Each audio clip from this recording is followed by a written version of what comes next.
Blog मंच प्रस्तुत करता है गबन, जो कि मुंशी प्रेमचंद द्वारा लिखी गई है।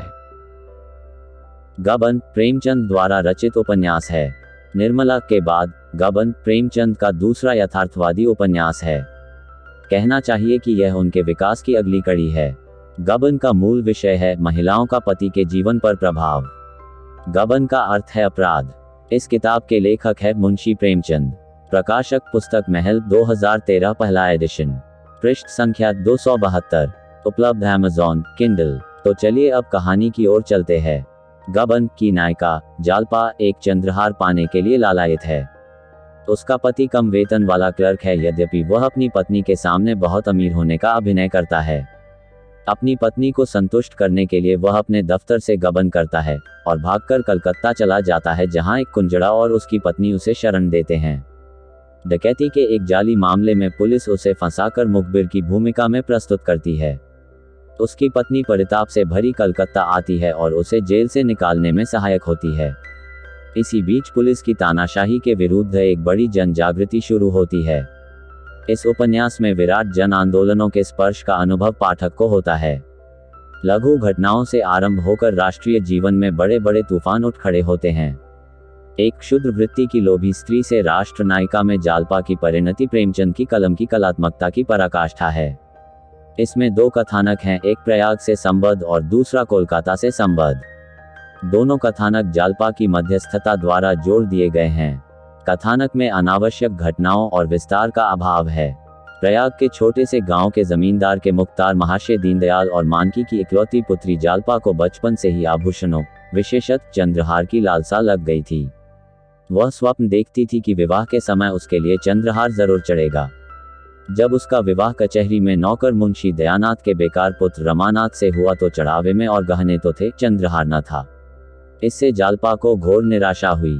प्रयाग से संबद्ध दीनदयाल और दयानाथ दोनों ने अपनी अपनी बिसात से ज्यादा विवाह में खर्च किया।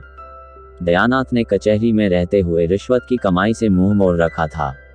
पुत्र के विवाह में वे कर्ज से लद गए।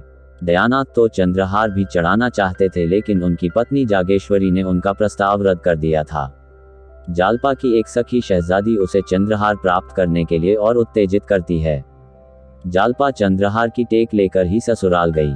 घर की हालत तो खस्ता थी, किंतु रमानाथ ने जालपा के सामने अपने घराने की बड़ी शान मार रखी थी।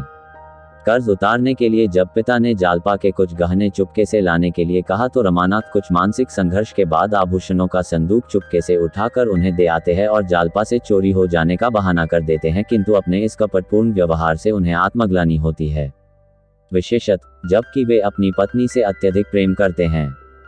जालपा का जीवन तो क्षुब्ध हो उठता है। अब रमानाथ को नौकरी की चिंता होती है। वे अपने शतरंज के साथी विधुर और चुंगी में नौकरी करने वाले रमेश बाबू की सहायता से चुंगी में 30 रुपये की मासिक नौकरी पा जाते हैं। जालपा को वे अपना वेतन 40 रुपये बताते हैं। इसी समय जालपा को अपनी माता का भेजा हुआ चंद्रहार मिलता है, किंतु दया में दिया हुआ दान समझकर वह उसे स्वीकार नहीं करती।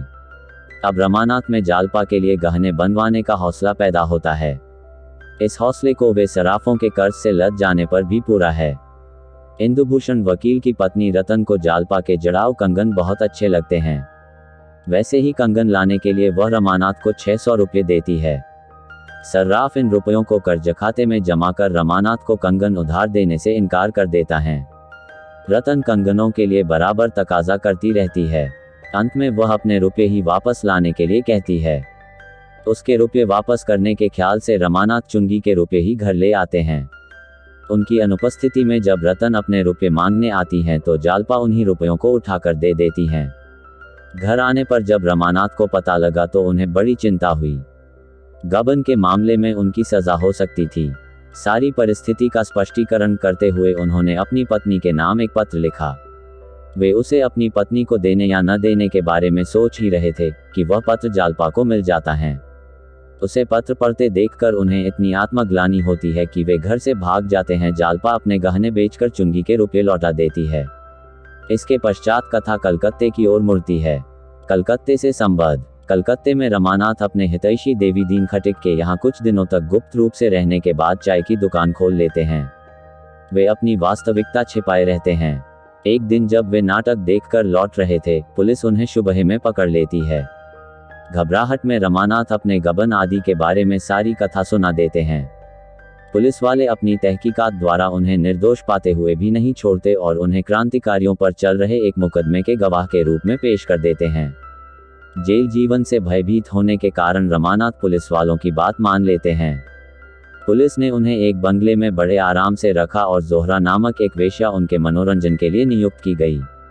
उधर जालपा रतन के परामर्श से शतरंज संबंधी 50 का एक विज्ञापन प्रकाशित करती है।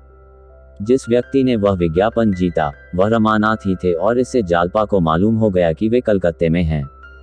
खोजते खोजते वह देवी दीन खटिक के यहाँ पहुंच जाती है और रमानाथ को पुलिस के कुचक्र से निकालने की असफल चेष्टा करती है।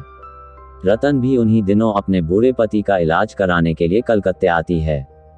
पति की मृत्यु के बाद वह जालपा की सहायता करने में किसी प्रकार का संकोच प्रकट नहीं करती।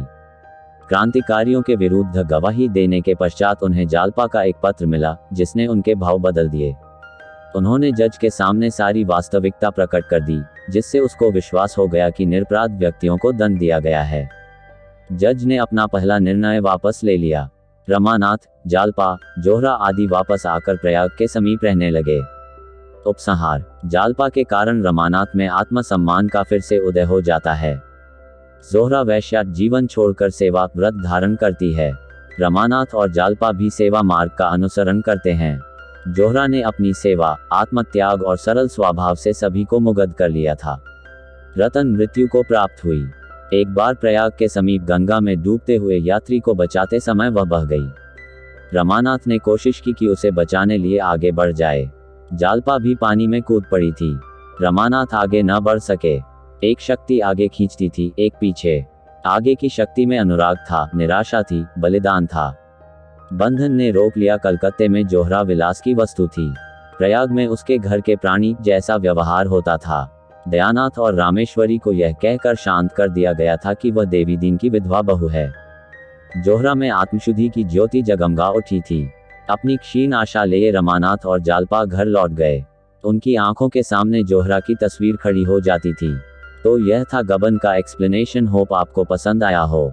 यह कहानी अनेक भागों में है। अगर आपको पर वर्ड टू वर्ड एक्सप्लेनेशन चाहिए तो कमेंट करके जरूर बताएं और आपको हमारे द्वारा लिखा यह रिव्यू और सारांश कैसा लगा, यह आप हमें कमेंट में जरूर बताएं। अगर आपने यह किताब पढ़ी है तो आपके इस किताब के बारे में क्या विचार है, कौन से लेखकों की किताबें आपको अच्छी लगती है, आपको ब्लॉग मंच पर और कौन सी क्लासिक बुक का रिव्यू चाहिए, इसके बारे में भी आप हमें जरूर बताएं। इंडिया अभी अंग्रेजी बोलने वालों में दूसरे नंबर पर है। कहीं ऐसा न हो कि हमारी आने वाली पीढ़ियां सिर्फ अंग्रेजी और उससे जुड़े चीजों को ही याद रखे। ब्लॉग मंच के माध्यम से हम हिंदी से जुड़े साहित्य को जीवित रखना चाहते हैं। आइए हमारे साथ जुड़िए ताकि हम ऐसी ही अच्छी किताबों के माध्यम से आप तक ज्ञान को पहुंचाते रहे। किताबें ही है जो हमारे विचारों को परिपक्व बनाती है, जिससे हम अपनी निजी और व्यवहारिक जिंदगी में कामयाब हो सकते हैं।